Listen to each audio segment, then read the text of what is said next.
Hello students, मैं doctor Narayanlal माली, सहायक आचार्य इतिहास ऑनलाइन क्लास में आपका स्वागत करता हूं। आज हम बीए पार्ट थर्ड के पेपर फर्स्ट आधुनिक भारत के इतिहास में मराठों का अंग्रेज़ों के साथ संघर्ष टॉपिक पर थोड़ी चर्चा करेंगे। अब तक आधुनिक भारत के इतिहास में सिलेबस के अनुसार हमने पानीपत के तीसरे युद्ध के कारण परिणाम के विषय में चर्चा की। उसके बाद महादजी सिंधिया एवं नाना फडणवीस के मराठों के उत्थान में उनकी भूमिका पर भी हमने थोड़ी चर्चा की। मराठों के पेशवाओं के काल में इतिहास को देखने पर हमें ज्ञात होता है कि 1713 ईस्वी में बालाजी विश्वनाथ को साहू ने अपना पेशवा बनाया था और वहीं से पेशवा पद शक्तिशाली होना शुरू हो गया था। इससे पहले शिवाजी की जो अष्टप्रधान थी उसमें पेशवा केवल एक मंत्री की हैसियत और सलाहकार की हैसियत ही रखता था, मगर 1713 के बाद पेशवा प्रशासन में महत्वपूर्ण भूमिका निभाने लगा और छत्रपति जो है धीरे धीरे शक्तिहीन होने लगे। 1720 से 40 के दौरान पेशवा बाजीराव प्रथम ने अपनी सैनिक नीतियों और कठोर प्रशासन के द्वारा पेशवा पद को एक नई पहचान दी। उन्होंने अटक से कटक तक मराठा पताका फहराने का नारा दिया और उनके काल में निज़ाम हैदराबाद को कई बार पराजित किया गया एवं मराठा राज्य को एक शक्तिशाली राज्य की गिनती में भारत में उसकी गिनती होने लगी। अब मुग़ल भी मराठों से एक प्रकार से डरने लगे। इसके बाद तीसरा पेशवा जो बालाजी बाजीराव था, उसके काल में मराठे उत्तर भारत पर अपना दबदबा स्थापित करने का प्रयास करने लगे और इसी प्रयास के तहत पानीपत का तीसरा युद्ध हुआ, जिसमें अहमद शाह अब्दाली के हाथों मराठों की पराजय हुई। पेशवा का चचेरा भाई सदाशिव राव और पुत्र विश्वास राव मारे गए और इसी आघात के कारण पेशवा बालाजी बाजीराव की भी मृत्यु हो गई। उसके बाद पेशवा माधवराव प्रथम पूना में मराठों की पेशवाई की गद्दी पर बैठे। एक अच्छे और योग्य पेशवा, अंतिम योग्य पेशवा थे माधवराव प्रथम, जिन्होंने पानीपत के तृतीय युद्ध में मराठों को एक निराशा से बाहर निकाला और पुनः मराठों में उत्साह का संचार किया और उन्हें शक्तिशाली बनाया। मगर दुर्भाग्यवश इस पेशवा की भी जल्दी ही मृत्यु हो गई और 1772 ईस्वी में उसका छोटा भाई नारायण राव पेशवा बना, किंतु उसके चाचा रघुनाथ राव ने पेशवा बनने के लोभ में अपने ही भतीजे नारायण राव की हत्या कर दी। मगर रघुनाथ राव के इस कुकृत्य से जो मराठा सरदार थे वो नाना फडणवीस के नेतृत्व में रघुनाथ राव के विरुद्ध हो गए और उन्होंने मराठा राज्य संचालन के 12 भाई परिषद की स्थापना की और नारायण राव के शिशु पुत्र माधव नारायण राव को पेशवा बनाया। फलतः रघुनाथ राव को पुणे छोड़ना पड़ा और वह बम्बई जाकर अंग्रेज़ों का शरणागत हो गया। उसने पेशवा बनने के लिए नाना फडणवीस के विरुद्ध अंग्रेज़ों से सहायता मांगी और अंग्रेज़ों की बम्बई सरकार ने रघुनाथ राव को सहायता देना भी स्वीकार कर लिया। रघुनाथ राव के इस कार्य ने प्रथम आंग्ल मराठा युद्ध की भूमिका तैयार कर दी। तो अब हम देखेंगे प्रथम आंग्ल मराठा संघर्ष, जो कि 1775 से 1782 ईस्वी लगभग 7 वर्ष चला।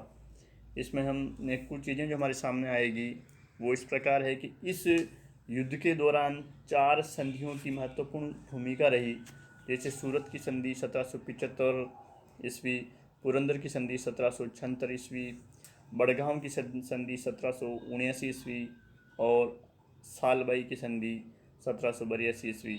इस प्रकार ये 4 संधियाँ इस प्रथम आंग्ल मराठा संघर्ष के दौरान हुई।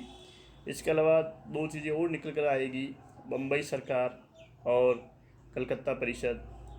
तो इस पर भी थोड़ा अपन चर्चा कर लें। ये क्या है, 1773 ईस्वी में इंग्लैंड की संसद ने भारत में ईस्ट इंडिया कंपनी के कार्यों को एक प्रकार से रेगुलाइज करने के लिए या उस पर नियंत्रण स्थापित करने के लिए एक रेगुलेटिंग एक्ट पास किया था। इस रेगुलेटिंग एक्ट के द्वारा अंग्रेज़ों के भारत में जो 3 ठिकाने थे मुख्य रूप से कलकत्ता, बम्बई और मद्रास, जो कि कलकत्ता सरकार, बम्बई सरकार और मद्रास सरकार कहलाते थे। तो मद्रास और बम्बई की सरकार को इस रेगुलेटिंग एक्ट के द्वारा कलकत्ता की सरकार और उसकी परिषद के अधीन रख दिया गया था। कलकत्ता के गवर्नर को अब गवर्नर जनरल नाम दिया गया था और पहला गवर्नर जनरल वारेन हेस्टिंग्स था। अब बम्बई और मद्रास की सरकारों को इस कलकत्ता के गवर्नर जनरल और उसकी परिषद के अधीन कर दिया गया था। बिना कलकत्ता की के गवर्नर जनरल और उसकी परिषद की अनुमति के बिना ये कोई महत्वपूर्ण निर्णय नहीं ले सकते थे। तो इसी में हम देखेंगे किस प्रकार बम्बई सरकार फैसला लेती है और कलकत्ता सरकार उसे उलटती है। तो इस समय जो है बम्बई और मद्रास की सरकारें कलकत्ता के गवर्नर जनरल और उसकी कौंसिल के अधीन थी। और यही संघर्ष में हम देखेंगे बार बार की जो संधियाँ हुई, कभी कलकत्ता कौंसिल संधि करती है, कभी बम्बई कौंसिल संधि करती है। तो ये हमारा थोड़ा जानना थोड़ा ज़रूरी था। तो इस समय जो सर्वोच्च था भारत में अंग्रेज़ कंपनी का, वो वारेन हेस्टिंग्स था, जो कलकत्ता में बैठता था, भारत का गवर्नर जनरल कहलाता था। और उसकी परिषद और गवर्नर जनरल भारत में कंपनी के कार्यों के लिए उत्तरदायी थे। बम्बई और मद्रास की सरकारें उसके अधीन थी। तो बम्बई की अंग्रेजी सरकार ने बिना गवर्नर जनरल और उसकी कौंसिल की सलाह लिए रघुनाथ राव को पेशवा बनाने के लिए 1775 ईस्वी में उसके साथ एक सूरत की संधि कर ली। तो इस सूरत की संधि की जो शर्तें थी वो ये थी, अंग्रेज रघुनाथ राव को पेशवा बनाने में सहायता देंगे, मगर इसका जो सैनिक व्यय है वो रघुनाथ राव को वहन करना पड़ेगा। पेशवा बनने पर रघुनाथ राव सालसेट और बेसिन का द्वीप अंग्रेजों को दे देगा तथा सूरत और भड़ोच की आय भी अंग्रेजों को प्राप्त होगी। मराठे बंगाल एवं कर्नाटक पर आक्रमण नहीं करेंगे। इस सूरत की संधि की जानकारी गवर्नर जनरल और कलकत्ता कौंसिल को नहीं दी गई और बम्बई सरकार ने कर्नल कीटिंग के नेतृत्व में एक अंग्रेजी सेना रघुनाथ राव की सहायता के लिए पूना पर आक्रमण करने के लिए भेज दी। मई 1775 में अर्रास के स्थान पर बम्बई की अंग्रेजी सेना और मराठों के मध्य एक निर्णायक युद्ध हुआ।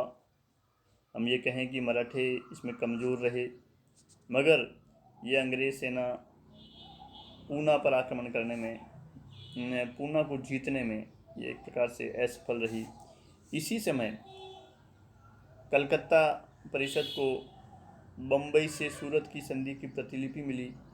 कलकत्ता परिषद ने इस संधि को अस्वीकार कर दिया और अर्रास के युद्ध को भी अन्यायपूर्ण घोषित कर दिया।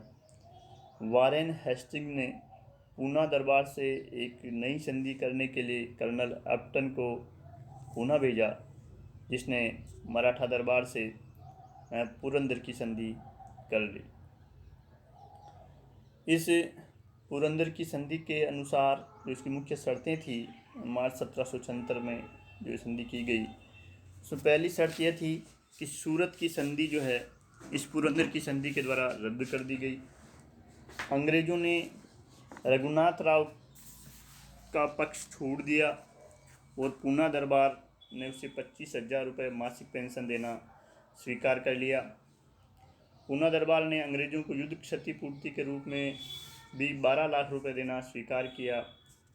साष्टी और भड़ोच की आय भी अंग्रेज़ों को देने की बात मान ली गई। लेकिन इस संधि को लंदन में स्थित डायरेक्टर्स ने नहीं माना और उन्होंने सूरत की संधि को स्वीकार करते हुए पुरंदर की संधि को अस्वीकार कर दिया, क्योंकि इसमें कंपनी का ज़्यादा हित उन्हें दिखाई दे रहा था। न्याय अन्याय की कहीं कोई बात नहीं थी। अंग्रेज केवल अपने लाभ के लिए कार्य करते थे। न्याय अन्याय की बात का तो प्रश्न ही उपस्थित नहीं होता था। अतः बम्बई की अंग्रेज सरकार ने मराठों के साथ पुनः संघर्ष शुरू कर दिया। कर्नल ईगर्टन के नेतृत्व में 1878 ईस्वी में एक सेना पूना पर आक्रमण करने के लिए भेजी गई और जनवरी 1779 में इस सेना की कमान कर्नल कोकबर्न को सौंपी गई। मगर तालेगांव के युद्ध में बम्बई की अंग्रेजी सेना मराठों से बुरी तरह पराजित हुई। फलतः बम्बई सरकार को मराठों से बड़गांव की अपमानजनक संधि करनी पड़ी। बड़गांव की संधि 1779 के अनुसार अंग्रेजों ने 1773 ईस्वी के बाद सभी विजित प्रदेश मराठों को लौटाना स्वीकार कर लिया।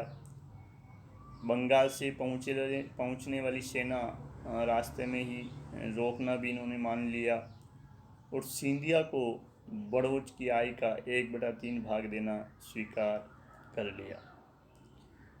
और हम फिर देखते हैं कि किस प्रकार यह कलकत्ता सरकार इस बड़गांव की अपमानजनक संधि को उसने मानने से इनकार कर दिया।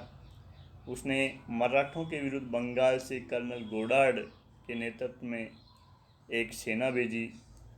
गोडार्ड ने पूना की ओर बढ़ते समय रास्ते में फरवरी 1780 में अहमदाबाद और दिसंबर 1781 में बसई पर अधिकार कर लिया, मगर वह पूना पर अधिकार नहीं कर सका।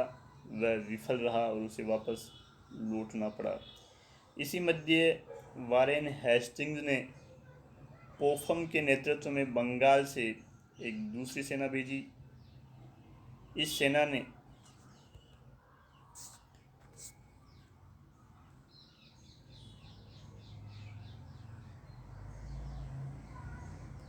जिसने अगस्त 1780 में ग्वालियर पर अधिकार कर लिया और फरवरी 1781 में सीपरी में सिंधिया भी एक अंग्रेजी सेना से परास्त हो गया।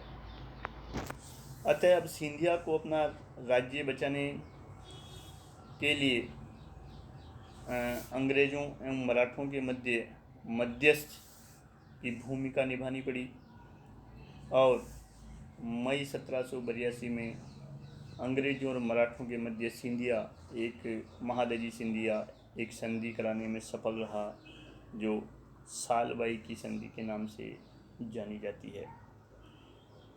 सालबाई की संधि मई 1782 ईस्वी में हुई थी। इस संधि के अनुसार अंग्रेज़ों ने माधव नारायण राव को पेशवा स्वीकार कर लिया। सालसेट थाना और एलिफेंटा द्वीप अंग्रेज़ों को सौंप दिए गए। अंग्रेज़ों ने रघुनाथ राव का पक्ष छोड़ दिया और उसे 3.5 लाख रुपए पेंशन देने की बात की गई। सिंधिया को उसका राज्य या जो प्रदेश अंग्रेज़ों ने जीते थे वो वापस लौटा दिए गए। पूना दरबार और अंग्रेज़ों ने भी आपस में एक दूसरे के जीते हुए प्रदेश लौटा दिए। सालबाई की संधि से अंग्रेज़ों की प्रतिष्ठा एक प्रकार से हमें बच गई थी, परंतु उसे भारी वित्तीय हानि हुई। कंपनी को मराठों की शक्ति का भी पता चल गया, जिससे अगले 20 वर्ष तक दोनों पक्षों में शांति बनी रही। स्मिथ ने सालबाई की संधि के विषय में लिखा है कि भारत के इतिहास में ये एक महत्वपूर्ण घटना थी, किंतु हेस्टिंग्स की मराठा नीति की निंदा की जाती है। ये उल्लेखनीय है कि अंग्रेज़ों को पुरंदर की संधि से जो कुछ मिला था उससे अधिक इस संधि से कुछ नहीं मिला। सेना और धन का व्यय व्यर्थ गया। मराठों के दृष्टिकोण से भी सालबाई की संधि एक बड़ी त्रुटि थी। ये सिंधिया की स्वार्थपरता और घबराहट के कारण हुई। यदि युद्ध चलता रहता तो इतिहास कुछ और ही लिखा जाता। सालबाई की संधि को अंग्रेज इतिहासकारों ने अंग्रेज़ों के पक्ष में लिखा, जबकि अपन कहें मराठा इतिहासकारों ने इसे मराठों के पक्ष में लिखने की चेष्टा की।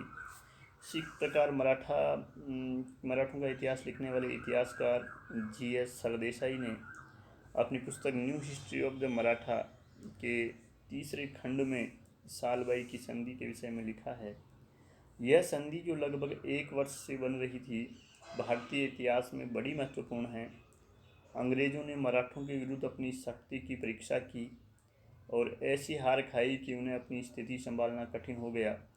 नाना महादजी को इस गंदे वायदे की त्रुटियां और न्यूनताएं बताता रहा और इस बात पर जोर देता रहा कि अपटन और बड़गाम की संधियों पर पूरा अमल होना चाहिए, किंतु महादजी के पास और कोई चारा नहीं था और यह बात मानने योग्य है कि उसने इस संधि में अधिक से अधिक लाभ उठाने की चेष्टा की।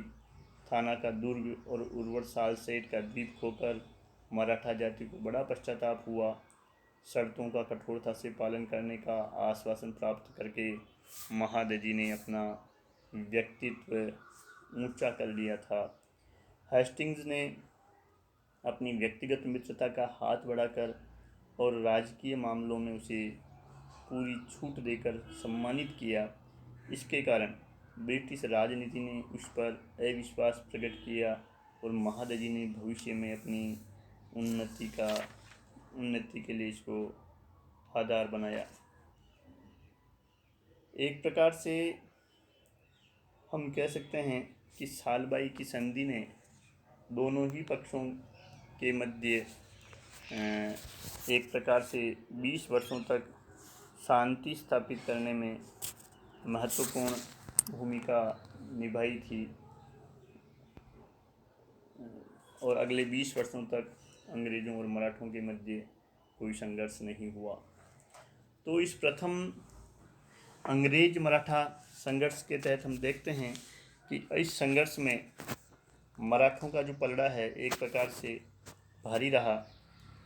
यद्यपि इस संघर्ष के दौरान अंग्रेज़ों ने मराठों को कमज़ोर जानकर उन पर आक्रमण करने का दुस्साहस किया, मगर इस समय चूँकि मराठे एक थे, मराठों में आपसी फूट नहीं थी। नाना फडणवीस और महादजी सिंधिया जैसे योग्य नेता मराठों के पास थे। नाना फडणवीस खुद भले ही एक अच्छा सेना नायक नहीं था, मगर एक अच्छा कूटनीतिज्ञ था। उसने कुछ समय के लिए निज़ाम और मैसूर के हैदर अली को भी अंग्रेज़ों के विरुद्ध करके अपने गुट में मिला लिया था। यद्यपि निज़ाम बाद में अलग हो गया था और हैदर अली का साथ मराठों ने खुद ही छोड़ दिया था, मगर एक प्रकार से अंग्रेज़ों को ये लग गया था कि जब तक दक्षिण में मराठों को अकेला नहीं कर दिया जाता, मराठों से पार पाना मुश्किल है। इसलिए मराठों पर विजय प्राप्त करने से पहले उन्होंने निज़ाम को कमज़ोर किया और इसके बाद मैसूर की शक्ति का विनाश किया।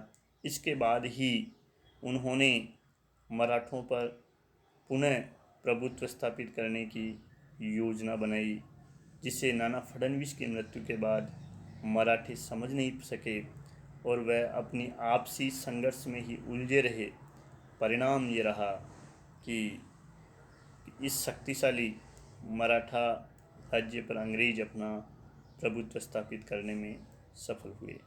तो हम ये देखें कि आंग्ल मराठा संघर्ष के इस प्रथम संग्राम में 4 संधियों की जो महत्वपूर्ण भूमिका है, ये हमें ध्यान में रखनी है कि सूरत की जो संधि है वो पहली इसकी शुरुआत है और ये रघुनाथ राव और अंग्रेज़ों की बम्बई सरकार के मध्य हुई थी 1775 ईस्वी में।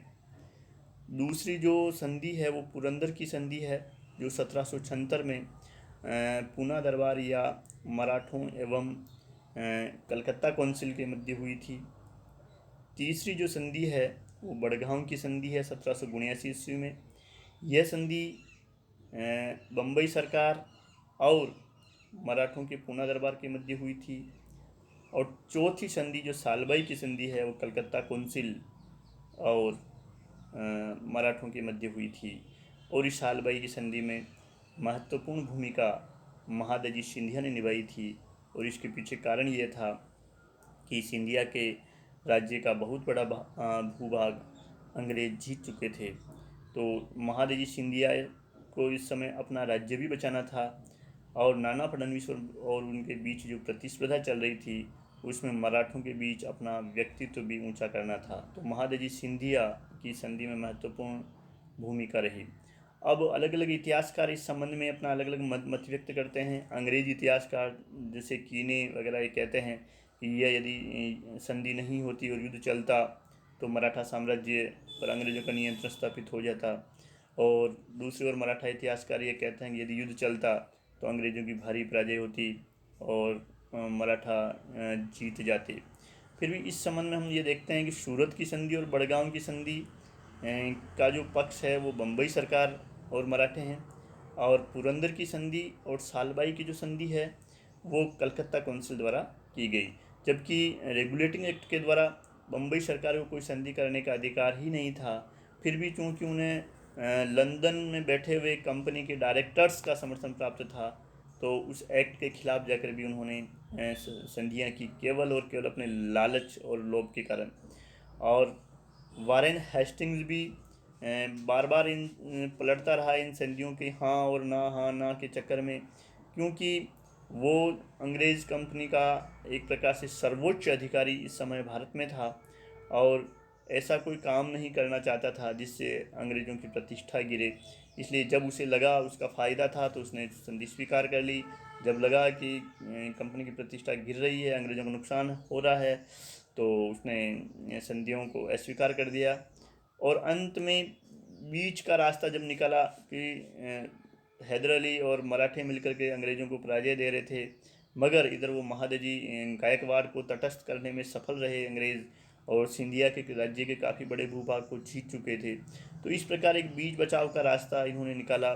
तो हम कह सकते हैं कि 1782 ईस्वी की संधि की ज़रूरत मराठों से ज़्यादा अंग्रेज़ों को थी। तो इस प्रकार सालबाई की संधि 1782 के द्वारा प्रथम अंग्ल मराठा युद्ध का अंत होता है और अगले 20 वर्षों तक अंग्रेज़ों और मराठों के मध्य कोई युद्ध नहीं होता है। जय हिंद।